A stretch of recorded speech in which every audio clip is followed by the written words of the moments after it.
Alors, bonjour à tous. On va se donner encore quelques petites minutes, histoire d'avoir un maximum de participants avec nous aujourd'hui. On est également en direct sur notre page Facebook, donc la page de la Fédération québécoise des sociétés Alzheimer. Et pour tous ceux qui ne me connaissent pas, alors bonjour et bienvenue à tous. Je m'appelle Noa Bengayed, je suis directrice recherche et développement qualité des services à la Fédération québécoise des sociétés Alzheimer et j'aurai le plaisir d'animer et de modérer le webinaire d'aujourd'hui. Alors, les conférences mémorables sont rendues disponibles grâce au soutien financier d'Eli Lilly, le Consortium canadien sur la neurodégénérescence et le vieillissement, le CCNV, et à la participation de Brain Exchange et la Société Alzheimer du Canada. Alors, je vais tout d'abord commencer par les problèmes techniques et la logistique. Donc, le son est obtenu grâce à votre système de son incorporé à votre ordinateur ou via le numéro de téléphone qui vous a été envoyé dans l'invitation. Et a priori, vous devriez être en mesure également de voir le visuel de notre conférencier d'aujourd'hui. Donc, s'il y a une problématique quelconque, n'hésitez pas à utiliser la boîte de dialogue pour nous le notifier. Afin de respecter l'horaire, je vous demanderai de garder également vos questions pour la période de questions-réponses à la fin. Et pour ceux qui nous suivent sur notre page Facebook, n'hésitez pas à inscrire votre question en commentaire. Et puis, on prendra effectivement le temps par la suite de les poser à notre conférencière. Pour aussi pouvoir offrir ce webinaire à un public beaucoup plus large, le webinaire est enregistré dans sa globalité et il sera par la suite rendu disponible sur notre page web et sur également notre chaîne YouTube. Donc, je vous enverrai à la suite de la conférence les liens pour y accéder et également les partager dans votre réseau. La présentation va durer plus ou moins 50 minutes et nous conserverons donc une période de questions-réponses à la fin d'une dizaine de minutes. Alors, sans plus attendre, permettez-moi de vous présenter notre conférencière d'aujourd'hui. C'est avec un très grand plaisir qu'on accueille Dr. Nicole Leclerc. Dr. Nicole Leclerc est spécialiste en biologie cellulaire de formation. Elle est professeure titulaire au département de neurosciences de l'Université de Montréal. Elle a fait son doctorat à l'Université Laval et elle a été boursière postdoctorale à la Harvard Medical School dans le laboratoire de Ken Kozik. Ensuite, elle a obtenu un poste de professeur à l'Université de Montréal au département de pathologie et de biologie cellulaire et depuis 2014 au département des neurosciences. Son laboratoire étudie la contribution de la protéine Tau associée aux microtubules et au processus de neurodégénérescence qui est observé dans la maladie d'Alzheimer et la dégénérescence frontotemporale. Alors, plus précisément, son laboratoire étudie les mécanismes qui sont impliqués dans la propagation de la pathologie associée à la protéine Tau dans le cerveau des personnes atteintes de la maladie d'Alzheimer. Alors, c'est d'ailleurs le sujet de sa présentation d'aujourd'hui, soit la contribution de la protéine Tau dans la maladie d'Alzheimer. Alors, merci beaucoup, Dr. Leclerc, d'avoir accepté notre invitation et de vous entretenir aujourd'hui avec nous sur cette thématique. La parole est à vous. Alors, Dr. Leclerc, vous êtes en mode sourdine. Est-ce que vous m'entendez maintenant? Parfait. Alors, ça me fait vraiment plaisir d'être avec vous aujourd'hui et de pouvoir partager avec vous mes connaissances sur la protéine Tau et sa contribution à la maladie d'Alzheimer. Donc, dans un premier temps, je vais vous présenter le plan de ma présentation. Alors, premièrement, on va parler de la pathologie de Tau dans la maladie d'Alzheimer parce que lorsque le premier neuropathologiste qui a regardé le cerveau d'une patiente atteinte de la maladie d'Alzheimer, ce qu'il a vu, il a vu dans le cerveau des amas, des agrégats de protéines. Et par la suite, en utilisant toutes sortes de méthodes biochimiques, on a pu identifier que ces amas-là de protéines étaient constitués de la protéine Tau. Et donc, dans un deuxième temps, ça a poussé les chercheurs à essayer de comprendre, mais c'est quoi le rôle de la protéine Tau dans les neurones en conditions normales dans un cerveau qui fonctionne bien. Alors, c'est ce qu'on va voir en deuxième temps. Dans un troisième temps, on va regarder, après avoir vu c'est quoi la fonction normale de la protéine Tau, on va voir comment elle devient dysfonctionnelle dans la maladie d'Alzheimer. Dans un quatrième temps, on va essayer de comprendre, mais pourquoi elle devient dysfonctionnelle dans la maladie d'Alzheimer. Et je vous préviens tout de suite, il n'y a pas beaucoup de réponses. Il y a quelques éléments de réponse, mais pas beaucoup. Et dans les deux derniers points, on va regarder les essais cliniques, en fait les approches thérapeutiques qui sont élaborées en ce moment pour essayer de prévenir les dommages qui sont causés par cette protéine-là qui devient dysfonctionnelle. Alors, premièrement, on parle de la protéine Tau, mais la protéine Tau, il y a 6 formes de la protéine Tau dans le cerveau humain adulte. Et ça démontre jusqu'à quel point c'est une protéine qui est importante parce qu'on en a besoin de 6 formes différentes que l'on voit ici, 1, 2, 3, 4, 5, 6. On a besoin de ces 6 formes-là pour que les neurones, donc les cellules du cerveau, fonctionnent bien.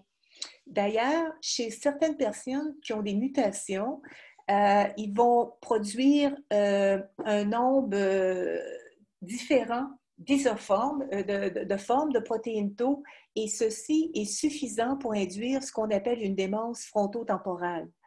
Donc, le nombre exact, 6, et la proportion de ces formes-là est très importante parce que du moment que la proportion n'est pas conservée entre les 6 formes, eh bien, ça va conduire à une démence qu'on appelle une démence frontotemporale. Donc, ceci démontre bien l'importance de cette protéine-là dans le fonctionnement des neurones. Alors, le neuropathologistes, les premiers neuropathologistes qui ont regardé le cerveau de patients atteints de la maladie d'Alzheimer, ils ont vu 2 lésions principales. Vous avez sans doute entendu parler des plaques amyloïdes qui sont constituées du peptide bêta-amyloïde. Ce peptide-là s'accumule à l'extérieur des neurones et forme des plaques. L'autre lésion très importante, c'est ce qu'on appelle les enchevêtrements neurofibrillaires. C'est un nom un peu compliqué, mais tout ça, c'est des filaments très, très, très serrés les uns sur les autres qui sont composés de la protéine Tau. Donc, la protéine Tau dans la maladie d'Alzheimer va commencer à s'agréger, former des amas de protéines qui vont constituer les filaments que nous voyons là à l'intérieur du neurone et qu'on appelle les enchevêtrements neurofibrillaires. Ceci, vous voyez, donc c'est encore les plaques qu'on voit ici, les plaques d'amyloïdes qu'on voit à l'extérieur des neurones, qui s'accumulent à l'extérieur des neurones, alors qu'ici, vous voyez dans plusieurs neurones, le marquage brun nous indique les amas de protéines formés par la protéine Tau qui s'accumulent comme ça dans les neurones, à l'intérieur des neurones. Donc, ça, c'est en post-mortem. Alors, parce que le diagnostic définitif se fait en post-mortem lorsqu'on voit dans le cerveau les plaques d'amyloïdes et les agrégats de la protéine Tau. Ça, c'est la façon de poser de façon définitive le diagnostic de maladie d'Alzheimer. Maintenant, dans les dernières années, il y a eu beaucoup d'avancements au niveau des techniques pour pouvoir visualiser les plaques d'amyloïdes et les amas de protéines Tau dans le cerveau chez le patient vivant. Et donc, c'est ce qu'on voit ici. Donc, pour l'amyloïde, c'est très facile. Maintenant, il y a vraiment des bons traceurs qui permettent de visualiser les plaques d'amyloïdes chez le sujet vivant. Pour la protéine Tau, on a des bons marqueurs, mais qui ne sont pas encore au point pour être utilisé de façon routinière par les chercheurs. Mais on a fait vraiment des avancements vraiment importants. Alors, ce que vous voyez ici, ce sont des images de scans de personnes. Dans la rangée du bas, ce sont des personnes qui n'ont pas l'Alzheimer, et dans les deux rangées du haut, AD, c'est pour dire Alzheimer disease, vous voyez des cerveaux, l'imagerie de cerveaux de patients qui ont l'Alzheimer. Et vous voyez bien ici la différence entre les personnes qui n'ont pas l'Alzheimer et les personnes qui ont l'Alzheimer. Vous voyez apparaître un marquage jaune et un marquage orange qui nous indique que ce marqueur-là détecte dans le cerveau des patients Alzheimer des agrégats de protéines qui sont formés de la protéine Tau. Donc maintenant, il est possible, avec ce marqueur-là, de visualiser, de détecter les agrégats de la protéine Tau chez le patient vivant. Alors, ce qui est important ici de mentionner, c'est que la détection de la pathologie de Tau, donc des agrégats là, formés de la protéine Tau, corrèle avec l'apparition des déficits cognitifs chez les patients. Et ça a été vu en post-mortem, c'est-à-dire que lorsqu'on examine le cerveau et qu'on voit les amas de la protéine Tau, ça va corréler avec le stade, donc avec les déficits cognitifs que présentait le patient. Plus il y a de pathologie de Tau, donc il y a d'agrégats de la protéine Tau, plus il y a des déficits cognitifs liés à ces agrégats-là. Et là, ça a été confirmé par l'examen post-mortem des cerveaux, mais également par l'imagerie cérébrale chez le patient vivant. Et donc ici, c'est ce qu'on voit. Alors, vous voyez, c'est un schéma qui vous montre bien l'évolution du patient vers la maladie. Alors, si on regarde ici en haut, ce que l'on voit, on voit qu'il y a un stade préclinique où la personne n'a aucun symptôme, n'a aucun déficit. Par la suite, il y a ce qu'on appelle le stade MCI, où la personne va présenter des déficits cognitifs légers. Et finalement, il y a le stade Alzheimer, où le diagnostic est posé en clinique. Si vous regardez ici, si on s'en va à la ligne du bas, on va voir l'âge à laquelle ces stades-là se présentent chez les personnes. Donc, le stade 0 représente le moment, l'année où le diagnostic a été posé. Mais vous voyez, si on regarde les plaques d'amyloïdes, elles commencent à se former pratiquement 30 ans avant que le diagnostic soit posé. Si on regarde la pathologie de Tau, qui est ici en bleu, ça c'est une dizaine d'années avant que le diagnostic Alzheimer soit posé, et vous voyez, ça correspond avec l'apparition des déficits cognitifs légers chez le patient. Donc c'est pour ça qu'on dit qu'il y a une corrélation entre l'apparition de la pathologie de Tau, donc des agrégats de Tau, et le début des déficits cognitifs. Tau est également un biomarqueur de la maladie d'Alzheimer dans le liquide cérébro-rachidien. Vous savez, ça c'est le liquide dans lequel baigne le cerveau et la moelle épinière. C'est possible par une ponction lombaire de retirer un peu de ce liquide-là. Et à un stade précoce de la maladie, ce que l'on voit, on voit une augmentation de la Tau. Donc la Tau que je vous ai dit qui était à l'intérieur des neurones, eh bien, pendant la maladie d'Alzheimer, le neurone la sécrète à l'extérieur et c'est comme ça qu'elle va s'accumuler dans ce liquide-là dans lequel baigne le cerveau et donc une augmentation de la protéine Tau dans le liquide cérébrospinal est un indice que la personne va développer la maladie d'Alzheimer. En même temps, ce que l'on voit, en même temps que la Tau augmente dans le liquide cérébrospinal, on voit une diminution du peptide amyloïde. Pourquoi? Parce que le peptide amyloïde est en train de former des plaques dans le cerveau. Alors, il s'accumule dans le cerveau plutôt que dans le liquide cérébrospinal. Donc, vous voyez, il y a une balance. La protéine, si elle est plus dans le cerveau, elle va être moins dans le liquide cérébrospinal. Et donc, c'est pour ça qu'on voit une diminution du A-bêta.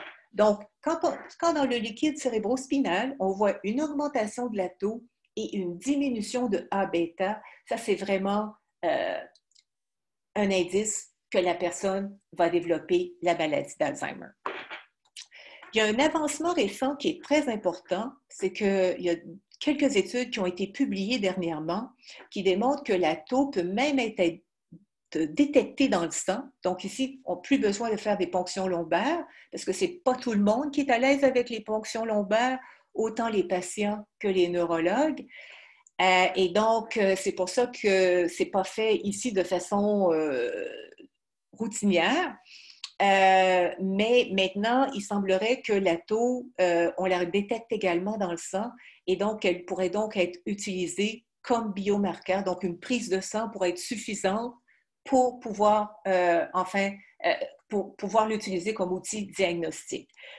Nous sommes en communication avec la compagnie qui va développer ce test-là et puis c'est un test qu'on aimerait vraiment là, utiliser dans les prochains mois, les prochaines années. Alors, maintenant, donc voilà, donc là, on vient de voir la pathologie de tau dans la maladie d'Alzheimer. Donc, on voit que la tau s'accumule, forme des agrégats et également que le neurone la sécrète à l'extérieur comme pour s'en débarrasser. Et puis, on voit son augmentation dans le liquide cérébrospinal. Donc, c'est ce qui se passe dans la maladie d'Alzheimer. Maintenant, on va voir, mais c'est quoi la fonction normale de la protéine tau? Elle est où la tau dans des conditions normales, dans un cerveau qui fonctionne bien? Alors, ici, comme vous le savez déjà, le cerveau, c'est un réseau de neurones. Hein, vous voyez ici le corps cellulaire des neurones et les neurones émettent des prolongements qu'on appelle les dendrites et l'axone. Et c'est ces prolongements-là qui vont se connecter les uns aux autres par ce qu'on appelle des synapses, donc des contacts synaptiques. Et c'est ce qui va permettre la communication entre les neurones. Donc, c'est vraiment au bout de l'axone, il va y avoir la formation d'une synapse sur un autre neurone et c'est comme ça que les neurones communiquent entre eux. Et ça, c'est très important pour tout le processus de mémoire, d'apprentissage. Donc, ces connexions-là, c'est comme ça que le cerveau fonctionne.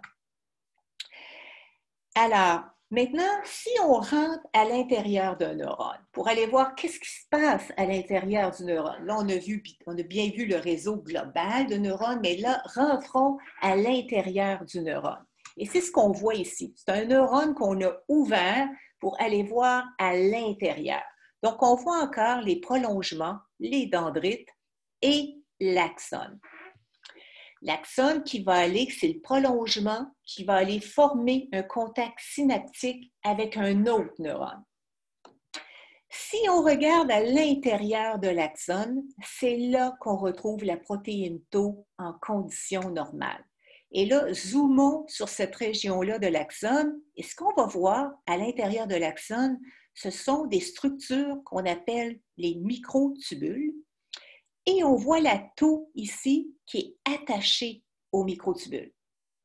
Les microtubules, c'est quoi? Eh bien, c'est les autoroutes sur lesquelles se font le transport de protéines. Donc, c'est des autoroutes qui sont très, très, très occupées, là. Je ne sais pas si c'est autant congestionné que celle de Montréal, mais il y a beaucoup de trafic sur ces autoroutes-là. Parce que les protéines, le neurone produit ses propres protéines qu'il a besoin pour son fonctionnement. L'usine à protéines est dans le corps cellulaire. Et donc, il faut donc, toutes les protéines qui sont produites dans le corps cellulaire, il faut donc les amener tout le long du neurone, de l'axone, jusqu'à la synapse. Parce que la synapse a besoin de protéines bien précises pour bien fonctionner. Donc, ces protéines-là sont amenées, sont transportées le long des microtubules jusqu'au contact synaptique. Et donc, la tau, elle est sur ces autoroutes-là et elle contrôle le transport. Elle contrôle le trafic. Alors, on va voir ici un petit film que j'aime bien montrer. Vous voyez ici, ça c'est un microtubule. Et regardez le moteur ici, la protéine moteur qui transporte une grosse vésicule remplie de protéines qui l'amène à la synapse pour que la synapse puisse avoir toutes ces protéines pour bien fonctionner. Donc, vous voyez ici la protéine qui se transporte, cette grosse vésicule-là. Et donc, c'est un transport comme ça qui se fait tout le long de l'axone. Donc, vous voyez que dans le neurone, là, il y a beaucoup d'actions. C'est très dynamique. Il y a beaucoup de transport, puis il y a plusieurs protéines comme ça qui transportent d'autres, qui transportent des vésicules. Et donc, il y a beaucoup de trafic sur les microtubules et la tau contrôle ce trafic-là. Donc, c'est ce qu'on va voir ici. Alors, vous voyez, c'est un microtubule. Et on voit ici la tau en orange qui est associée au microtubule. Vous voyez ici le moteur qui transporte sa vésicule remplie de protéines qui va amener vers la synapse. Et c'est la tau qui, sur le microtubule, va dire au moteur « détache, c'est la sortie pour toi. Tu es rendu à destination, donc tu dois sortir et livre tes protéines à la synapse. C'est le temps de décrocher. » Donc, c'est ce que fait la protéine. Donc, elle indique la sortie au moteur pour qu'il aille faire sa livraison de protéines à la synapse. Alors, dans la maladie d'Alzheimer, ce qui se passe, c'est que la tau détache des microtubules. Donc, ça veut dire que c'est comme si vous vous en allez sur l'autoroute et on enlève tous les panneaux de signalisation. Donc, vous ne savez plus où sont les sorties, vous ne savez plus où sortir et donc ça devient très chaotique. Et c'est ce qui se passe lorsque la tau, dans la maladie d'Alzheimer, va complètement détacher de microtubules et ne contrôlera plus le trafic, le transport des protéines dans l'axone. Quand elle va détacher comme ça des microtubules, elle va être relocalisée. Donc, il va y avoir un changement de localisation de la protéine dans le corps cellulaire et les dendrites. Et c'est là qu'elle va commencer à s'accumuler, puis là, à s'agréger, à former les amas de protéines qui sont caractéristiques de la maladie d'Alzheimer. Donc, c'est ce qu'on voit ici. Vous voyez que on revient encore à notre neurone, le corps cellulaire, les dendrites, l'axone, où en rouge, on voit où est localisée la protéine tau. Eh bien, quand la maladie progresse, vous voyez un changement. La protéine tau n'est plus dans l'axone, mais maintenant le rouge est dans le corps cellulaire et les dendrites. Donc, elle a complètement déserté l'axone. Puis, elle se retrouve dans un autre compartiment, qui est le corps cellulaire et les dendrites. Et c'est ce qu'on voit ici, encore mieux, dans des coupes de cerveau de patients. Donc, on voit ici la tau qui commence à s'accumuler dans le corps cellulaire. On la voit encore plus ici, puis va commencer à former des agrégats de protéines. Et finalement, c'est là qu'elle va former, les agrégats vont se transformer en filaments, des filaments très, très, très serrés les uns avec les autres, pratiquement indissociables. Et c'est ce qui va former, et c'est ce qui va vraiment, ça c'est un stade avancé là, de la pathologie. C'est là qu'elle va former ces filaments-là qui vont constituer ce qu'on appelle les enchevêtrements neurofibrillaires, ce qu'on avait vu dans les premières diapos. Alors, comme j'ai dit, elle va donc, si on voit ici encore notre microtubule, l'autoroute, on voit ici la protéine tau qui est attachée au microtubule. Et ce qui va se passer dans la maladie d'Alzheimer, c'est qu'elle va subir des modifications. On connaît ces modifications, enfin, on connaît la plupart de ces modifications-là.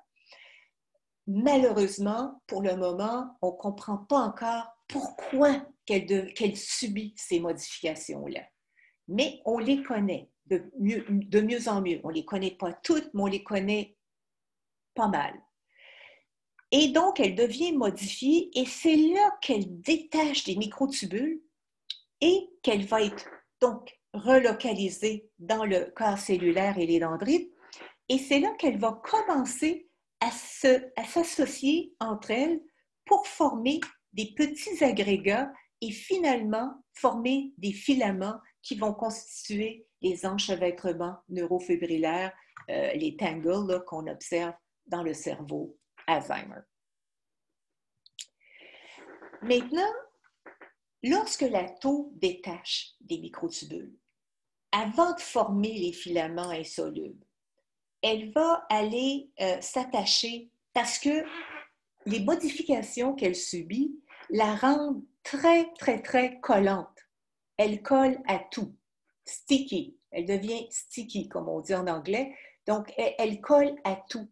Et ça va faire qu'elle va aller coller à d'autres éléments cellulaires, comme les mitochondries, qui sont très importantes parce que les mitochondries, c'est les usines qui fournissent l'énergie aux neurones pour fonctionner.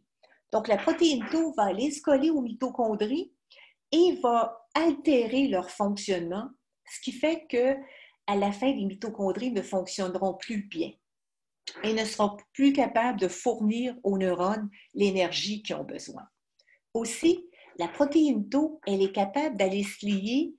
Ici, vous voyez ces petites vésicules-là qu'on appelle les vésicules synaptiques, qui sont très importantes parce que c'est dans les vésicules synaptiques qu'il y a les neurotransmetteurs qui permettent la communication d'un neurone à l'autre. Et donc, la protéine tau va se lier aux vésicules synaptiques et va leur empêcher de libérer le neurotransmetteur. Et donc, ça va donc compromettre la communication entre les neurones. Donc, ça, ce sont deux exemples de ce qu'elle peut faire pour nuire au fonctionnement du neurone.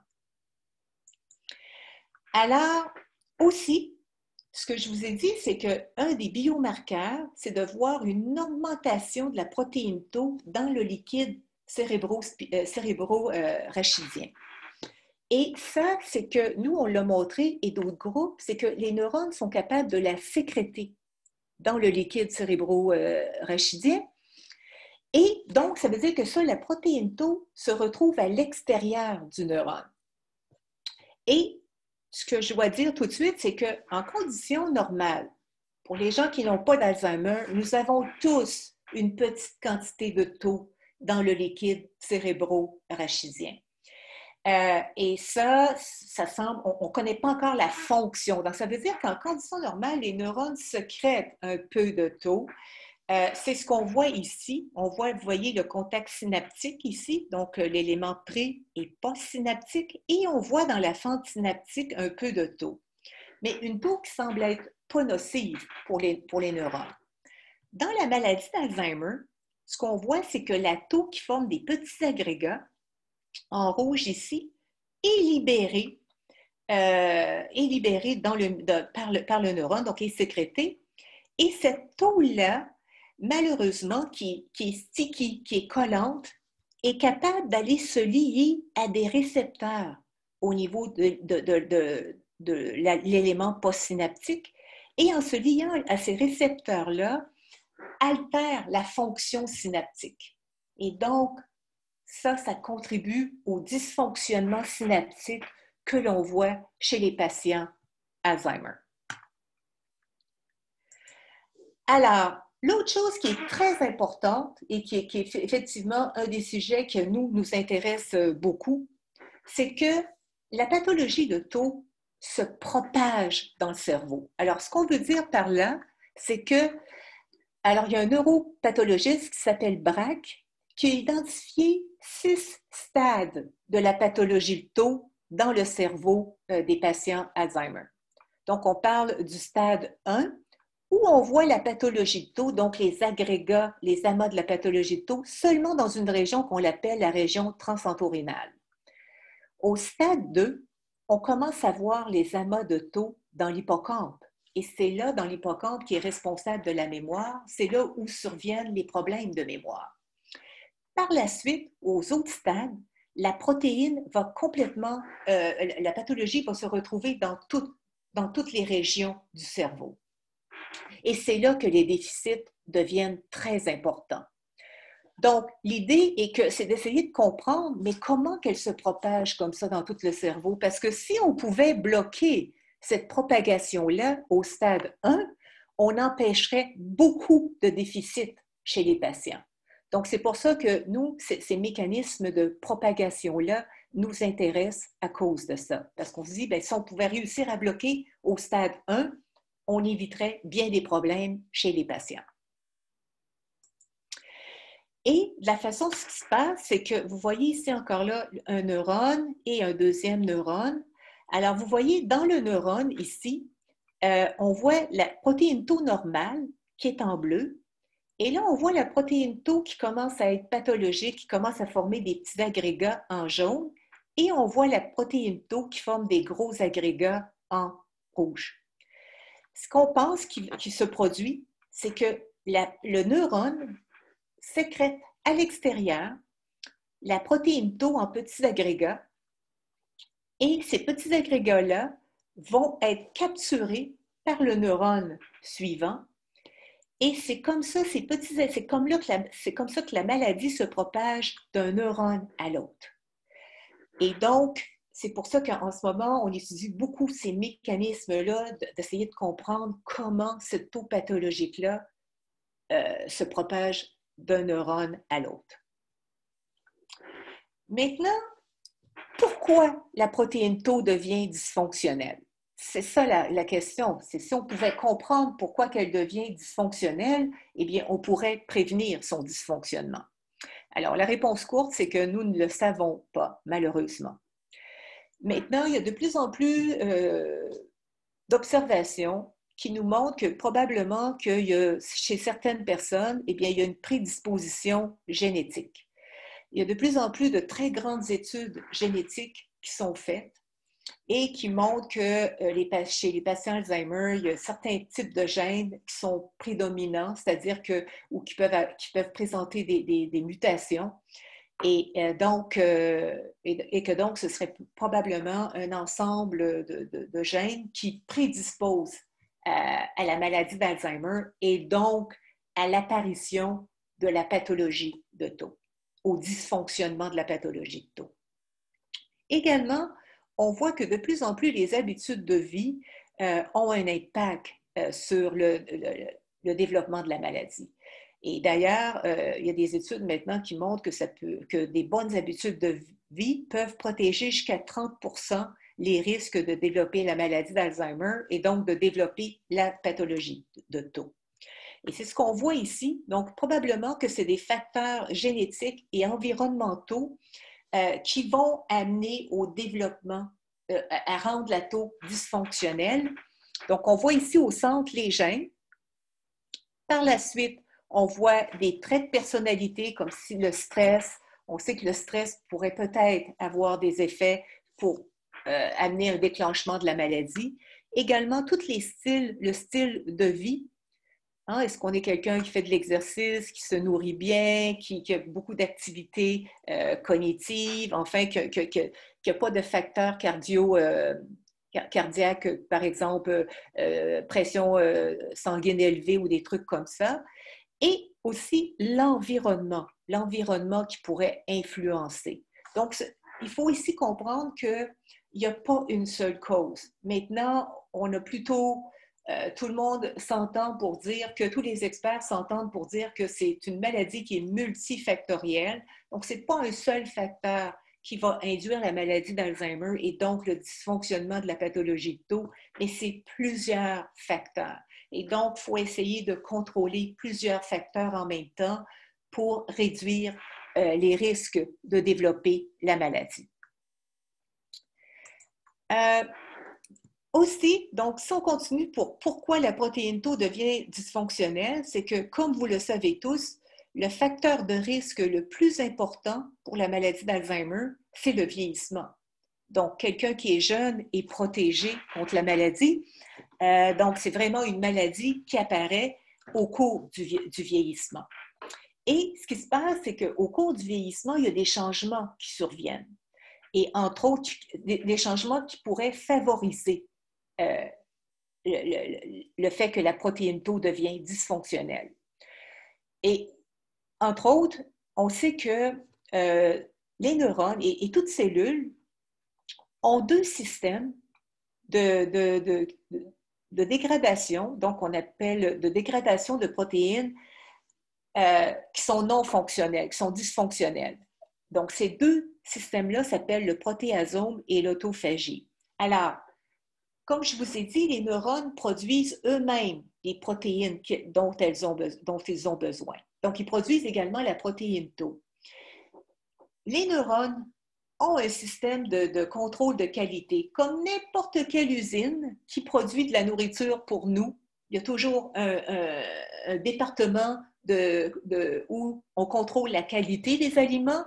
C'est la même chose ici. Le neurone est muni d'un système de contrôle de qualité. Malheureusement, pendant le vieillissement, ce système-là qui contrôle la qualité des protéines devient un peu déficient et moins efficace. Parce qu'en temps normal, une protéine Tau dysfonctionnelle serait éliminée. Donc, elle serait taguée comme dysfonctionnelle et elle serait éliminée par soit le protéasome ou l'autophagie. Malheureusement, pendant le vieillissement, tout ce système-là est moins bon, ce qui fait que des protéines dysfonctionnelles s'accumulent. L'autre chose aussi, c'est que les vaisseaux sanguins perdent beaucoup de leur élasticité au cours du vieillissement. Et donc, ça va avoir pour effet de diminuer le flux sanguin au niveau du cerveau. Et donc, moins de sang, ça veut dire moins d'oxygène et moins de nutriments. Et ça, c'est deux facteurs qui peuvent conduire au développement de la pathologie de Tau. Donc, c'est-à-dire quand nous, en laboratoire, si on met des neurones en culture et qu'on diminue l'oxygène et les nutriments, on va voir apparaître la pathologie de Tau dans les neurones. Donc, ça, c'est deux facteurs qui se produisent pendant le vieillissement qui peuvent vraiment favoriser l'apparition de la pathologie de Tau et donc l'apparition de la maladie d'Alzheimer. Alors, quelles sont maintenant les approches thérapeutiques qui peuvent être, qui sont développées en ce moment pour empêcher soit que la pathologie de Tau se développe ou encore d'empêcher les dommages causés par la pathologie de Tau. Donc, il y a des études où on essaie de supprimer l'expression de la protéine. Donc, on se dit, vu qu'elle est dysfonctionnelle, on va tout simplement arrêter son expression, supprimer son expression. Et ça, c'est fait en utilisant ce qu'on appelle un ADN interférent. C'est un outil moléculaire qui permet vraiment d'aller contrôler l'expression de protéines. Donc ça, c'est utilisé en ce moment. J'ai regardé, je n'ai pas vu d'études d'essais cliniques chez les patients Alzheimer, mais nous, au CHUM, nous avons des patients qui ont une maladie qui s'appelle la PSP, qui est un mélange d'Alzheimer et de Parkinson. Et ces patients-là, en ce moment, il y a un essai clinique qui va commencer au printemps 2021, où on va essayer de supprimer l'expression de la protéine Tau chez ces patients-là. Parce que ces patients-là, la seule pathologie qu'on voit dans le cerveau, c'est la pathologie de Tau. Donc, ils n'ont pas le A-bêta et Tau comme dans l'Alzheimer, ils ont seulement la pathologie de Tau. Et donc, en ce moment, il va y avoir un essai clinique qui va démarrer où on va essayer tout simplement, bien, on l'enlève. Elle est dysfonctionnelle, on l'enlève. Et donc, c'est ce que l'essai clinique a pour but. Et on devrait avoir des résultats là, dans les 2 prochaines années. Également, ce qui est beaucoup, beaucoup fait, c'est l'utilisation d'anticorps qui sont utilisés pour aller séquestrer la Tau qui est modifiée et qui est pathologique et dysfonctionnelle. Et un anticorps, c'est très bien parce que ça va empêcher la Tau qui est très collante et qui va se coller partout et qui cause toutes sortes de dommages en se collant partout. Eh bien, en la séquestrant avec un anticorps, on l'empêche d'aller se coller partout et de causer ces dommages-là. Et c'est ce qu'on voit ici. Donc, les anticorps contre la Tau sont injectés aux patients. Et ce que l'on voit ici, c'est que, vous voyez ici, c'est une synapse où on voit la Tau qui est sécrétée. Donc, la Tau en rouge, c'est la Tau modifiée qui est pathologique. Et on voit que ici l'anticorps en jaune qui va venir la séquestrer et l'empêcher de se lier au récepteur et donc l'empêcher d'altérer la fonction synaptique. Et donc, ça, en ce moment, c'est en essai clinique. Nous, encore là, il y a un essai clinique au CHUM chez les patients PSP. Je ne crois pas qu'il y ait d'essai clinique au Québec avec cette approche-là, mais il y en a plusieurs aux États-Unis. Après ça, il y a d'autres agents thérapeutiques qui visent à bloquer la formation des agrégats de taux qu'on pense qui sont vraiment toxiques pour les neurones. Et donc, il y a d'autres agents thérapeutiques qui sont développés de ce côté-là et qui sont en essai clinique en ce moment. Donc, ici, c'est ce que je vous présente. Je vous présente les essais cliniques qui ciblent la pathologie de Tau. Donc, vous voyez, dans la table 1, ici en haut, il y a plusieurs, ce sont tous des essais cliniques où c'est des anticorps qui sont utilisés, donc qui sont injectés aux patients pour aller séquestrer la tau pathologique et l'empêcher de faire des dommages dans le neurone. Et donc, un peu de neutraliser ces effets néfastes aux neurones. Et donc, vous voyez ici tous ces essais-là qui sont également en essai pour la maladie d'Alzheimer. Certaines sont en phase 2, d'autres sont en phase 1, donc sont à différentes phases au niveau là, des essais cliniques, mais il y en a plusieurs. Également, dans le tableau du bas, ce qu'on voit, c'est que, comme je vous ai dit, c'est que la tau devient modifiée, subit des modifications pendant la progression de la maladie d'Alzheimer, des modifications qu'on connaît pour la plupart. Et donc, en ce moment, il y a également des agents ici qu'on voit dans la table du bas qui sont en développement pour essayer de prévenir ces modifications-là. Plusieurs de ces essais-là ont été interrompus à cause d'effets secondaires importants, mais il en reste encore quelques-uns, quelques essais qui sont encore actifs, mais qui sont probablement pas ouverts ici au Québec, donc qui se font plus aux États-Unis et en Europe. Finalement, dans la dernière diapo, ce que je vous montre, c'est que c'est un site que vous pourrez consulter si vous êtes intéressé par, à savoir, les essais cliniques qui sont en ce moment ont lieu au Québec et au Canada.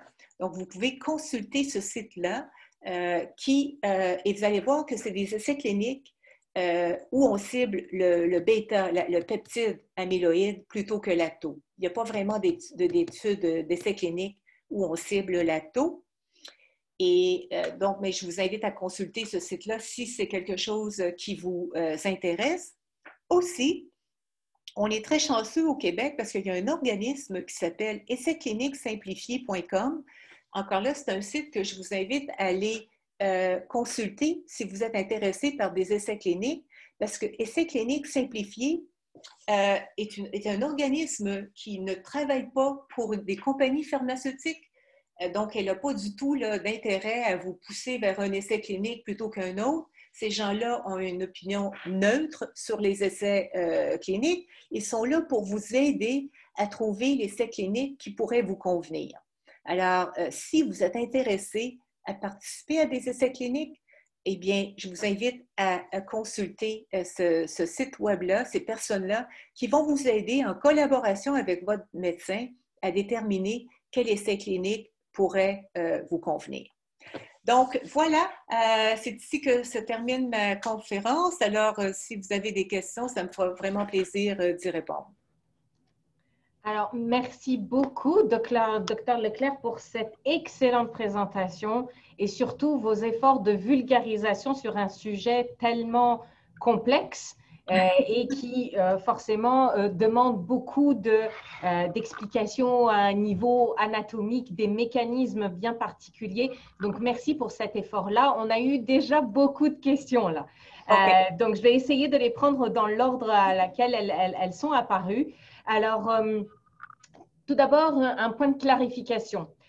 Est-ce qu'on peut dire que l'évolution de la protéine Tau permet d'observer une évolution au niveau des symptômes cliniques de la maladie d'Alzheimer? Vous en avez fait d'ailleurs allusion, notamment par rapport à la diminution des fonctions mnésiques, les symptômes comportementaux et psychologiques de la démence, par exemple. Oui, oui, tout à fait. Tout à fait. Donc, il y a une corrélation bien nette là, entre l'apparition de la pathologie de Tau et ces symptômes-là chez le patient. Parfait. Donc, la réponse très claire. Également, est-ce que pour ceux qui ont la maladie d'Alzheimer au stade précoce, est-ce que c'est le même cheminement que vous avez notamment expliqué par rapport aux différentes étapes pour l'agrégation de la protéine Tau? Oui, c'est la même chose. Exactement la même chose. On comprend toujours pas pourquoi chez certains patients, ça l'apparaît plus tôt que d'autres.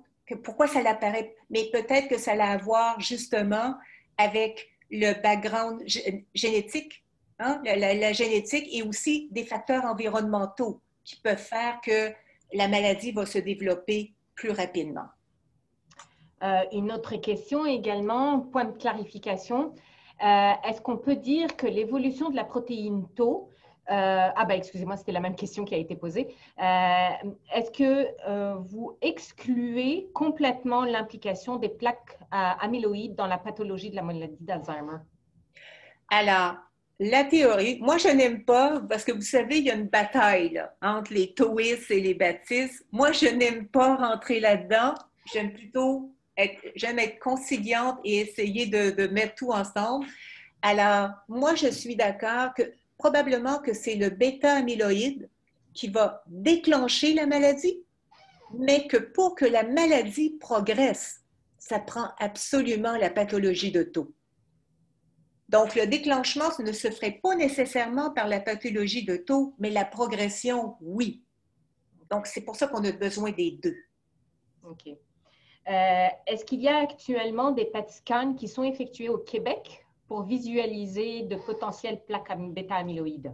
Oui, oui. C'est au Neuro, là, l'Institut de neurologie de Montréal, les enfants. Vous avez mentionné également que tout au début de votre présentation qu'effectivement, il y a un test sanguin qui a été développé très récemment. D'ailleurs, il y en a eu deux, en fait, un par une équipe de l'Université McGill et l'autre par compagnie Eli Lilly. Oui. Donc, utiliser Tau comme finalement un biomarqueur de la maladie d'Alzheimer et même de différencier entre maladie d'Alzheimer et maladie de type neurodégénérescence frontotemporale. Est-ce que, et puis ça c'est une question plus particulière, est-ce que la protéine Tau peut se transmettre par transfusion sanguine chez la personne âgée? Écoutez, c'est une excellente question, hein? Parce qu'on peut se poser cette question-là, effectivement. Cependant, il n'y a pas d'histoire, il n'y a pas de cas rapportés de contamination, comme par exemple les protéines prions, là. Tu sais, la protéine prion chez la vache folle, ça, on a vu une contamination par le sang. Mais pour la protéine Tau, on n'a jamais vu ça. Mais c'est une excellente question. Il faut se poser cette question-là. Mais pour le moment, il n'y a pas d'observation dans la littérature qui nous laisse croire que ça pourrait être transmis par le sang d'une personne à l'autre. Aussi, une autre question justement plus particulière et spécifique. Est-ce que la protéine Tau a un rôle différent dans la maladie d'Alzheimer versus son rôle dans la dégénérescence frontotemporale? Bonne question. Moi, je dirais que c'est très similaire, mais là, on a de meilleurs outils. Je ne suis pas sûre que les modifications sont les mêmes. Quand je vous dis qu'elle est modifiée, je ne suis pas certaine que les modifications sont les mêmes. Et c'est pour ça probablement que ce n'est pas les mêmes régions du cerveau qui sont atteintes. Alors, je vous dirais que oui, il y a beaucoup de similitudes, mais il y a certainement des différences puisque la maladie est différente. Alors là, je vous ai pris en rafale. Donc, j'espère que ça a répondu à vos questions. Plusieurs questions également sur le direct en Facebook. Alors, une question également, si on a une prédisposition génétique et qu'il n'y a encore aucun traitement pour diminuer finalement les risques ou les chances de développer la maladie d'Alzheimer, comment finalement agir à ce moment-là, au-delà d'avoir de saines habitudes de vie? Le facteur génétique, ben forcément, on est avec. Ouais. Est-ce qu'il y a une différence entre la pathologie tau due à des facteurs génétiques tels que vous l'avez mentionné et une pathologie tau qui, elle, serait plutôt associée à la maladie d'Alzheimer de type sporadique, par exemple? Écoutez, oui, il y a des différences, c'est sûr, parce que on a commencé à regarder, tu sais, les gens ont commencé, c'est pas nous, là, mais certains laboratoires ont commencé à regarder la structure atomique des filaments que forme la protéine tau. Et les filaments sont au niveau atomique, au niveau structure, sont différents chez les gens qui ont une mutation versus la maladie d'Alzheimer. Donc, ça veut dire qu'il y a une différence ici, là. C'est assuré. Maintenant, il faut aussi dire que les gens qui ont une mutation, c'est des maladies beaucoup plus agressives que la maladie d'Alzheimer. Tu sais, la démence frontotemporale, ça peut apparaître à 55 ans, et puis au bout de 5 ans, c'est terminé, là. Alors, les mutations, c'est très sévère, là. Ça peut être très sévère comme démence, là. OK. Ça, c'est plutôt des commentaires ou des observations que font certains proches. Est-ce que c'est possible qu'une personne, dans les premiers stades de la maladie, puisse ressentir des douleurs au cerveau? Puis là, effectivement, c'est plus des citations où là, la personne mentionne qu'elle ressent comme des courts-circuits dans son cerveau. Est-ce que cette douleur ou est-ce que la formation des protéines bêta-amyloïdes ou encore de l'agrégation de la protéine tau peut peut être symptomatique finalement? Alors, je ne sais pas ce que la personne entend, mais on sait que certains patients vont avoir de l'épilepsie. Donc, je ne sais pas si c'est ça que la personne pourrait... Peut-être c'est des petites crises d'épilepsie. Parce qu'effectivement, on voit, comme j'ai dit, la tau affecte le fonctionnement synaptique. Et ça peut conduire à une hyper-excitabilité qui mime l'épilepsie. Donc, je ne sais pas si ce serait des petites crises épileptiques, peut-être. OK. Ben, si la personne veut préciser peut-être la question et on y reviendra. Également, une autre question, combien de temps à l'avance est-ce que les protéines bêta-amyloïdes peuvent être détectées dans le liquide céphalorachidien? Bien, comme j'ai dit, ça peut être détecté plusieurs années, là, 20 ans avant, là. Ouais. Alors, n'hésitez pas, là, je veux dire, la période de questions-réponses est très riche aujourd'hui. Alors, merci de votre participation. Moi, j'aurais un commentaire pour vous et peut-être aussi une clarification.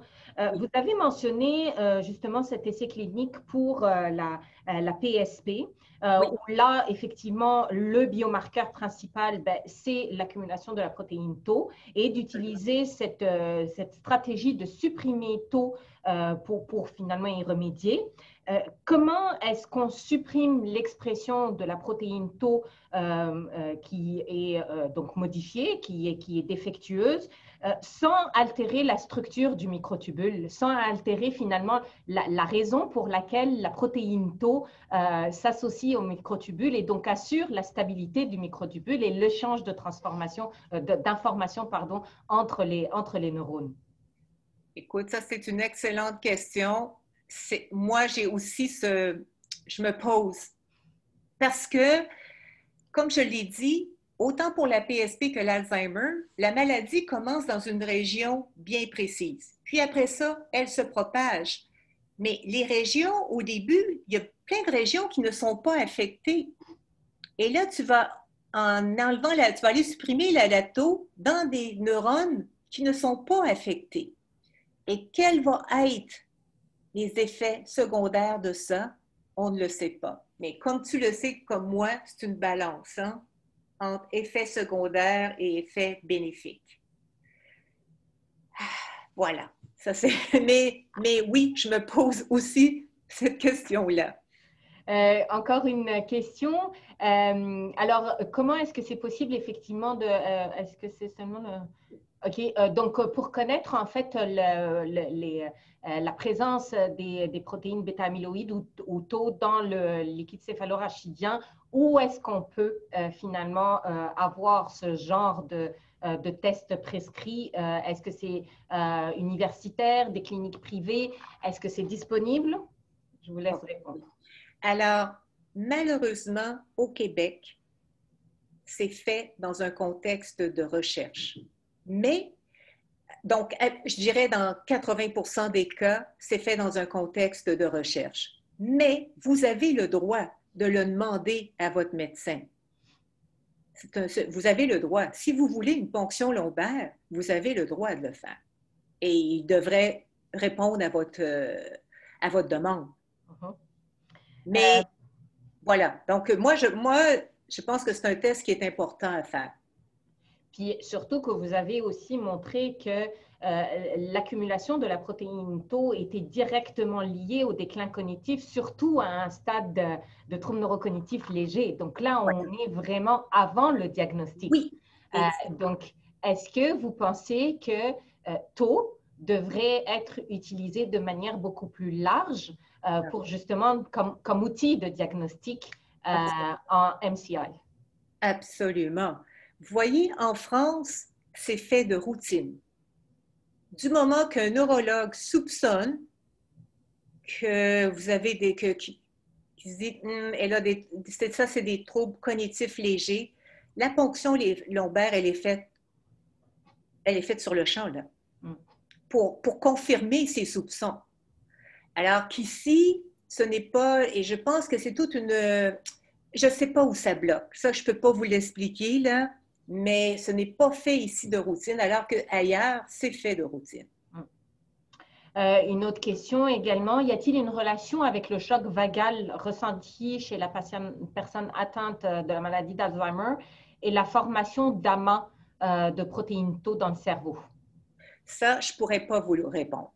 Ça, c'est une relation là, que je ne connais pas. Là, je ne pourrais pas vous répondre de façon précise là-dessus.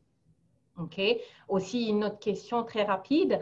Est-ce que l'apparition de la protéine Tau anormale et finalement, puis je pense que vous l'avez déjà répondu, se fait automatiquement dès qu'il y a développement de plaques bêta-amyloïdes? Oui, c'est-à-dire qu'il y a les plaques et par la suite apparaissent la pathologie de Tau. Oui. Parfait. Encore une question pour vous, là. Le sujet est très intéressant et là, ça a attiré forcément énormément de questions. Vous avez mentionné que la pathologie Tau était intimement associée au vieillissement. Oui. Est-ce que ça veut dire que, trouble neurocognitif ou pas, on va tous développer une pathologie Tau? Alors,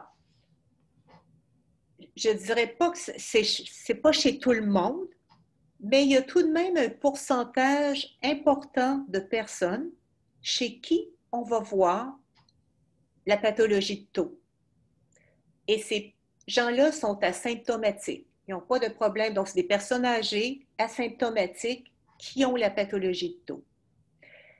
Qu'est-ce que ça veut dire?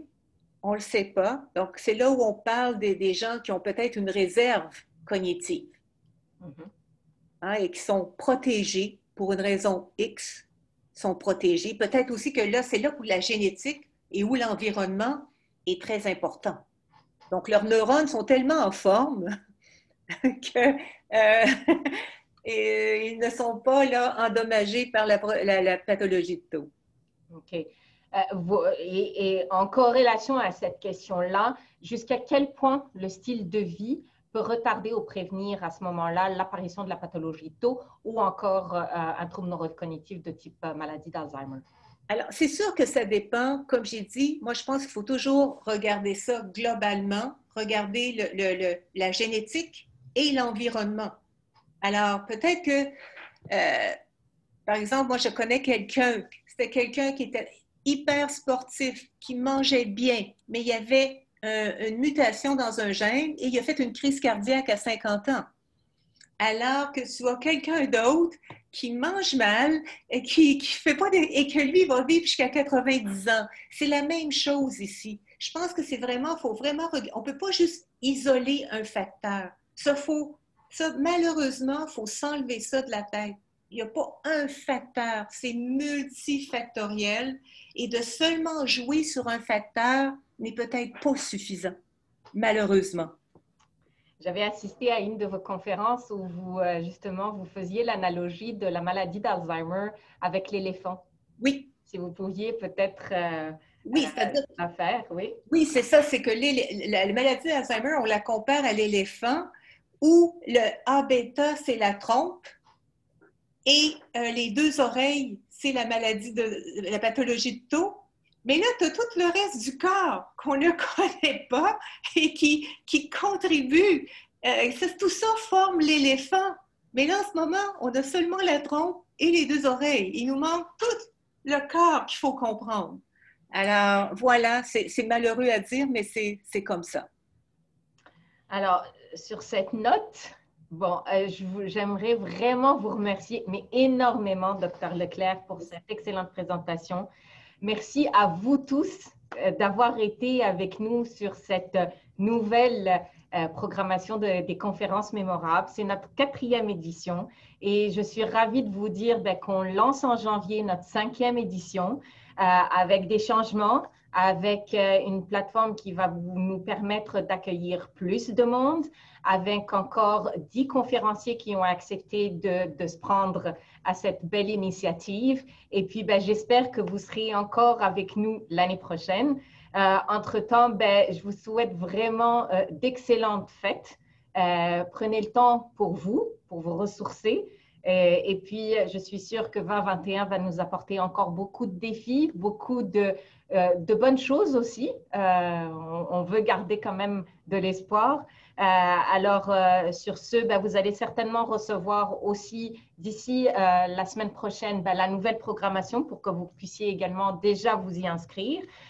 Aussi un courriel avec le lien de la présentation d'aujourd'hui, donc l'enregistrement, et puis un court questionnaire pour évaluer votre appréciation du webinaire d'aujourd'hui. Sur ce, je vous dis encore une fois, Dr. Leclerc, merci beaucoup. Ça m'a fait plaisir. Merci à vous tous. On vit des temps assez difficiles, alors que vous preniez le temps encore de participer aux conférences mémorables, de prendre cette heure-là, de faire cet effort avec nous. Merci beaucoup. Et puis, on se donne rendez-vous en janvier 2021. Merci encore. Merci beaucoup. Au revoir à tous. Merci.